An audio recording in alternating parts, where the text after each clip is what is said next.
Bulldozer की आड़ में भारतीय जनता पार्टी के नेता जनप्रतिनिधि अपनी व्यक्तिगत दुश्मनी को भी भुलाने का काम कर रहे हैं। बृजमोहन अग्रवाल ने हाल ही में जो है ट्वीट किया था, बुलडोजर के साथ की तस्वीरें थी कि अभी तो ये झांकी है, पूरा छत्तीसगढ़ बाकी है। क्या इसका अभिप्राय है? क्या स्थितियां उत्पन्न हो गई कुछ दिनों में कि परिणाम बिल्कुल उल्टा हो गया।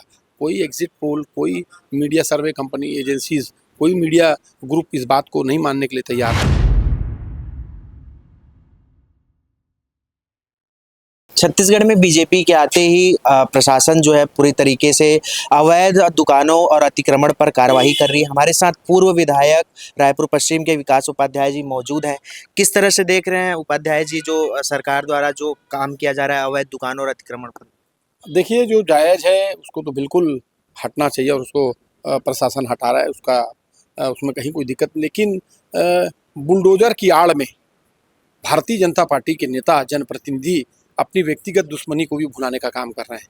जहाँ जो उनकी विचारधारा को मानने वाले लोग नहीं हैं और जो दूसरी विचारधारा को मानते थे, उनके मकान दुकान को उनके कार्यकर्ताओं के द्वारा चिन्हित करके बताने पर उसको भी तोड़ने का काम कर रहे हैं। तो ये बात जायज़ नहीं है।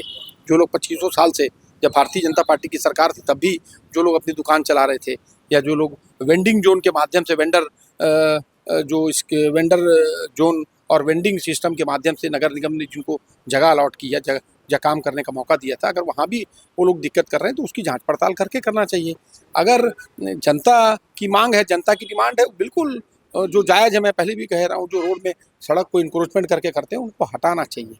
लेकिन उस आड़ में अपनी चुनाव अभी जुम्मा 2 दिन नहीं हुआ, चुनाव खत्म हुए, तो जानबूझ के उनके कार्यकर्ताओं से बात, उनके कार्यकर्ता चिन्हित करा रहे हैं ले जाके कि ये दूसरी विचारधारा के लोग हैं, इन लोगों ने हमारा समर्थन नहीं किया था, उनके घर में कांग्रेस का झंडा लगा था, उनके दुकान में कांग्रेस का झंडा लगा था, या उस पार्टी का झंडा लगा था। इस प्रकार की भी बातें सुनाई में आ रही है। तो अगर इस प्रकार की बातों को वो कर रहे हैं तो उनको सोचने की आवश्यकता है कि सत्ता आते जाते रहती है, आज आपके पास है, कल किसी और के पास रहेगी। अब पूर्व मंत्री और वर्तमान विधायक बृजमोहन अग्रवाल ने हाल ही में जो है ट्वीट किया था, बुलडोजर के साथ की तस्वीरें थी कि अभी तो ये झांकी है, पूरा छत्तीसगढ़ बाकी है। क्या इसका अभिप्राय निकलता है? मैंने कहा पहले भी, भारतीय जनता पार्टी डराना और धमकाने की राजनीति करती है, आज से नहीं, शुरू से। वो लोग डराते हैं लेकिन उनको मालूम नहीं है छत्तीसगढ़ के लोग हैं और किसको डराना चाहते हैं। छत्तीसगढ़ की जनता को डराना चाहते हैं। किसके लिए बुलडोजर की बात कर रहे हैं? जो जनता ने आपको विश्वास दिया, आपको मत देकर आपको बहुमत दिया, मैंडेट, इतना बड़ा मैंडेट आपको दिया है, उनको डराना धमकाना चाहते हैं? किन लोगों को, या जो आपके खिलाफ में चुनाव जिन जिन विचारधारा ने लड़ा है उनको डराना चाहते हैं? ये समझ से परे है। उनकी सोच, उनकी बात क्या है? अब अपने आप भारतीय जनता पार्टी के लोग इसका मनन करें। जीते हैं अभी, जीत की खुमारी में, जीत के घमंड में इतना मत सोच लें कि सब उनका है। समय आता है, समय जाता है, उसका भी इंतजार करें। 2023 चुनाव में जो है कांग्रेस ताल ठोक रही थी कि अब की बार 75 पार, लेकिन इस तरीके की हार कहीं ना कहीं अप्रत्याशित था। किस तरीके से देख रही है जो है कांग्रेस अपनी हार? और देखिए, जिस प्रकार के परिणाम आए, ये आश्चर्यचकित करने वाले परिणाम है और उसकी समीक्षा हम लोग कर रहे हैं, क्या है क्या नहीं है, परिस्थितियों को पता लगा रहे हैं। कार्यकर्ता, ग्रास रूट के जो हमारे वर्कर हैं उनसे बातचीत कर रहे हैं कि क्या ऐसी चीज़ें हो गई जिससे इस प्रकार की स्थितियाँ बनी है। पता लगाकर उस पर बात होगी, समीक्षा होगी। कहाँ हम लोगों को जनता से दिक्कतें हुई, जनता ने हमारे पर विश्वास क्यों नहीं किया, इन तमाम चीज़ों पर चर्चा हो रही है। ईवीएम पर सवाल उठाए जा रहे हैं। कांग्रेस के भी नेता धनेन्द्र साहू ने ईवीएम पर सवाल उठाया। दिग्विजय सिंह जो पूर्व मुख्यमंत्री रहे एमपी के, उन्होंने भी ईवीएम पर सवाल उठाया।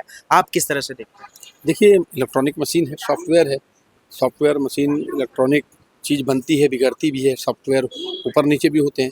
और जिस प्रकार के परिणाम आए, आम जनता इस बात को कह रही है। कहीं शहर में आपको उत्साह दिख रहा है, यहाँ बीजेपी को मैंडेट मिला है, कोई एक आम आदमी के मन में आपको उत्साह दिख रहा है, तो शंका, अपने आप शंका पैदा होना है। और जिस प्रकार की शंका बनी है, लोग समझते हैं और भी प्रदेशों में जिस प्रकार से अलग अलग सोशल मीडिया में, अलग अलग मीडिया एजेंसीज के मामले से, मीडिया अखबार खबरों के माध्यम से पता चल रहा है, हैकिंग की बात आ रही है, तो लोग समझते हैं। लेकिन मैं, अगर आप बोलेंगे तो मैं, मेरे से बात करेंगे कि मैं 41,000 वोट से चुनाव हार गया और मैं ईवीएम मशीन पर प्रश्न चिन्ह लगा रहा हूँ, तो ये प्रश्न चिन्ह विकास उपाध्याय का नहीं है। मैं प्रश्न चिन्ह नहीं लगा रहा हूँ। मैं तो इस बात को कह रहा हूँ कि हम कहाँ, हमारी चूक हो गई, कैसे हमने जनता का विश्वास खो दिया, उस पर मैं बात कर रहा हूँ। लेकिन कहीं ना कहीं शंका जो आम जनता की है, आम आदमी इस पर चर्चा कर रहा है, उस पर हम बात कर रहे हैं।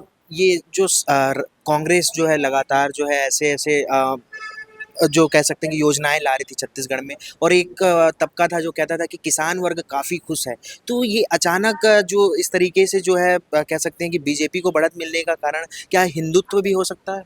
देखिए, ये तो बहुत सारे पहलू हैं इसके, और उसके तहत तक जब तक जानकारी नीचे से नहीं मिलेगी, जब तक ग्रास रूट से इसकी जानकारियाँ नहीं आएगी, ग्रास रूट पर हम काम कर रहे हैं, पता कर रहे हैं, मतदाताओं के बीच में भी जा रहे हैं कि भाई आखिर ऐसा किस प्रकार से ऐसा परिणाम आ गया, ऐसी क्या स्थितियाँ उत्पन्न हो गई कुछ दिनों में कि परिणाम बिल्कुल उल्टा हो गया। कोई एग्ज़िट पोल, कोई मीडिया सर्वे कंपनी, एजेंसीज़, कोई मीडिया ग्रुप इस बात को नहीं मानने के लिए तैयार था। शुरू से एग्ज़िट पोल से लेकर अगर आप बात करेंगे तो, लेकिन परिणाम कुछ अलग है, तो उस पर समीक्षा हो रही है, उस पर ज़रूर आने वाले दिनों में चर्चा होगी। निश्चित तौर पर जो है विकास उपाध्याय जी हमारे साथ मौजूद थे और उनका कहना है कि जो हार हुई है उसकी समीक्षा की जाएगी। अब ये देखने वाली बात होगी कि बीजेपी की सरकार बनते ही क्या कुछ बदलाव छत्तीसगढ़ में देखने को मिलते हैं। फिलहाल के लिए इतना ही। मेरे सहयोगी अभिषेक दास के साथ प्रियांशु कश्यप, रायपुर, छत्तीसगढ़।